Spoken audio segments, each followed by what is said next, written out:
Assalamualaikum warahmatullahi wabarakatuh anak-anak. Hari ini kita belajar tentang bersuci dari hadas dan najis ya. Kalian perhatikan gambar di bawah ini, bahwa ketika kita akan menghadap Allah, kita harus bersuci terlebih dahulu, yaitu suci dari hadas dan najis, agar ibadah yang kita lakukan dapat diterima oleh Allah Subhanahu wa Ta'ala.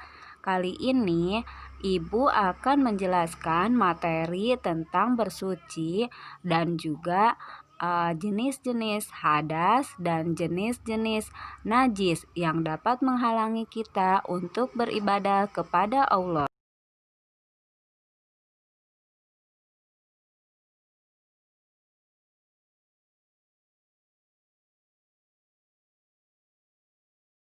Sekarang, Ibu akan menjelaskan apa itu bersuci. Bersuci artinya mensucikan diri dari hadas dan najis. Sedangkan bersuci itu sering juga disebut toharoh. Bersuci merupakan kegiatan yang kita lakukan untuk menghilangkan hadas dan najis. Perbedaan hadas dan najis. Hadas adalah keadaan tidak suci pada diri seorang muslim yang menyebabkan ia tidak boleh sholat, tawaf, dan lainnya.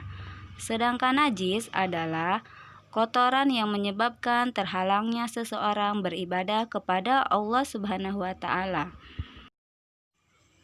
Contoh sebab-sebab hadas yang menyebabkan kita tidak bisa beribadah kepada Allah, yaitu yang pertama contohnya buang air besar, yang kedua buang air kecil, dan yang ketiga kentut. Bersuci dari hadas dan najis. Hadas terbagi menjadi dua, yaitu hadas kecil dan hadas besar. Hadas kecil sebagaimana dicontohkan yaitu buang air kecil, buang air besar, dan buang angin. Sedangkan hadas besar yaitu haid pada wanita dewasa dan juga mimpi basah pada laki-laki.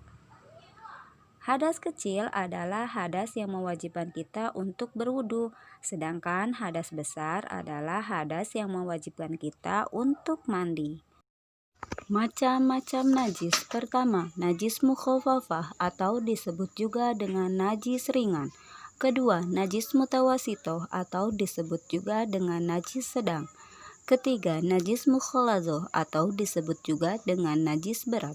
Berikut adalah contoh-contoh najis. Pertama, contoh najis ringan, yaitu air kencing anak bayi laki-laki yang belum memakan apapun selain memakan air susu ibunya dan belum genap berusia 2 tahun. Cara membersihkannya yaitu memercikkan air pada area yang terkena najis dengan menggunakan air bersih. Kedua, contoh najis sedang yaitu kotoran hewan, kotoran manusia, darah, nanah, dan bangkai selain bangkai ikan dan belalang. Cara membersihkannya yaitu menyiramkan bagian yang terkena najis dengan air yang mengalir sampai cat, warna, bau, dan rasanya hilang.